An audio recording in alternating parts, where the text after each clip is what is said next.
Pero wag lang doon na lang wala kang alak at sisi.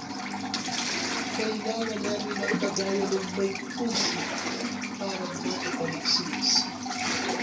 Ang kagaya ng wala ng kapangyarihan dahil natin sa pangsarang at pulis ng taong daan. Yan na naman daw ay tutulong ko. Siliksi. Yung sa aking kagaya sa loob ng bahay ni Diego, kaya pala ay mo siya sa lahat. Biglang sa kagaya si Tito sa mga. Nakasigaw ng malay si Tito habang nakahawak sa kenya ng kabayong sinasakit. Hindi na siya makahiga sa sumunod bilis ng pagkakas. Ang ibang mga kabayo kasi hindi na sinasakyan. Nalilito man si Tino sa mga nangyayari. Pero sa mga nangyayari ito ang ibang koleksyon sa mga. Sa kanila ay sinasasalo.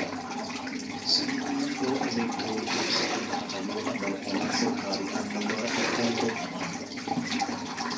Sa kanila ay sinasasalo.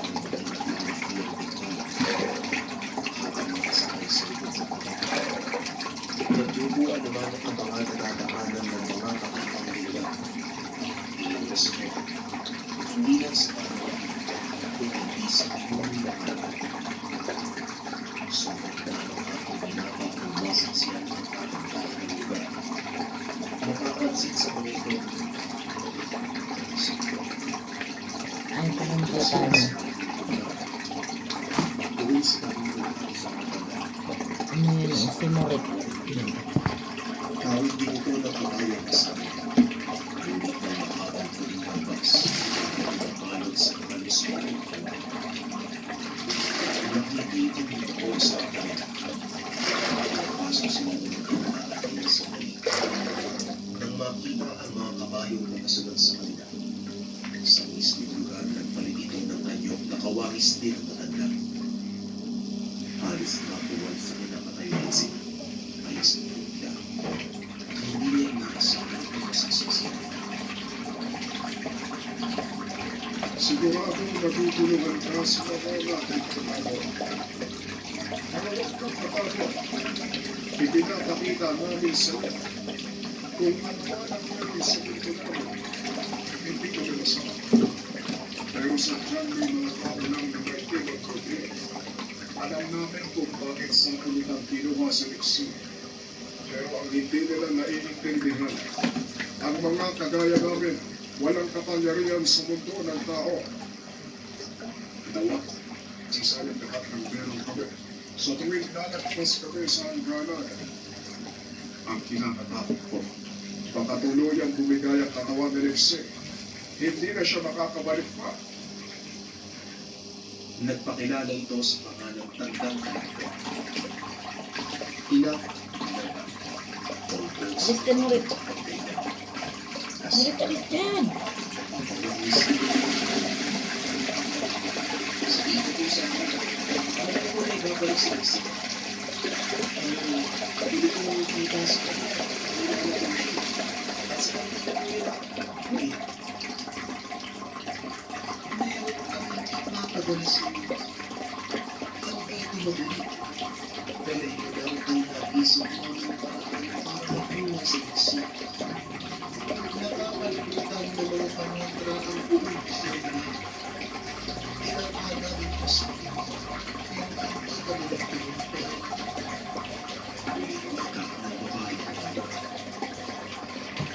Kaya kailangan namin ang tulong mo, Tila. Kailangan naman balik sa Lexie kung saan siya nananapat. May kakayanan ang ginawa nila. Pero hanggang malakas ang ginawang harang, kahit ikaw ay hirapang pumasok. Kaya ang una mong gagawin, tanggalin mo ang harang na ginawa ng isang malubhasa. Dahil sa kasapangan, kaya hindi namin mapasok ang lugar. Naging delikado ang kilos natin. Naging kaming nasasakutan. Hindi ka ang tandang kalapot. Hindi ko man po alam ang gagawin pero tutulong po ako. Ang iniisip ko lang po, mahina ang loob ko lalo na kung maibalik ako sa naugrod si Tino sa pagsasalita. Eto, tanggapin mo ang kapirasang bundok na iksi. Magbibigay sa iyo ng kakaibang lakas at iksi na katulad sa kanya. Ipagkakaloob ko sa iyo, Tino. Naniniwala ko na magagamit ko ito sa mga. Ang mag-alala, maging ang pamilya mo ay protektado. Maniwala ka lang, gaya ng pagtitiwala na ibinigay namin sa iyo. Biglang napapalikwas ang pinuntak sa kinaupuan nang marinig ang tinatawag siya ng mga ito at sa isang kanan. Natakbuhan siya ng mga magulang na tila nagtatago sa malaking puno. Maraming sermon ang katalit at natalo ng pinata mula sa kanya. Dahil ayon dito, halos pinupili silang nakahanap sa kanya. Mugtuna ang mga mata ng ina sa pagkaalala. Naroon lang pa na ito nagtatago sa malaking puno. Dupit niya pa rin ang itak, pati na din ang sako na lalagyan sana ng kahoy. Pero ang laman ng sako, isang pirasong buntot ng kabayo. Mamatay mo ba ang nanay mo sa pag-aalala? Ano bang ginagawa mo dun sa puno? Saan mo kinuha yung buntot? Umamit ka ng bata ba? Nababaliw ka na ba? Ang bilin ko sa'yo, huwag kang pupunta sa gubat na yun. Mabuti na lang nasa bungad ka. Naku, Tino, kung nagkataon, baka mabaliw tong nanay mo. Pasensya na po, Nay, Tay, kung nag-alala po kayo. Maayos naman po ko eh. Nay, huwag ka na pong umiyak. Buhay po ko. Teka, maayos ka nang nakakapagsalita? Anak Tino, oo, narinig mo, hindi siya utal. Kaya mo na magsalita ng diretsyo? Oo nga po, no. Mukhang nawala na po yung harang sa dila ko. At saka parang may kakaib sa akin ngayong araw. Kung ano man po ito, nagpapasalamat po ako sa mga Natigil si Tino sa pagsasalita. Sa mga anak. Oo nga, Amore. Diyos ko, maraming salamat. Kahit yung tayo mo, umayos na din ha. Salamat. Yung panalangin namin, magaling ka na. Basta halina po kayo, umuwi na po tayo.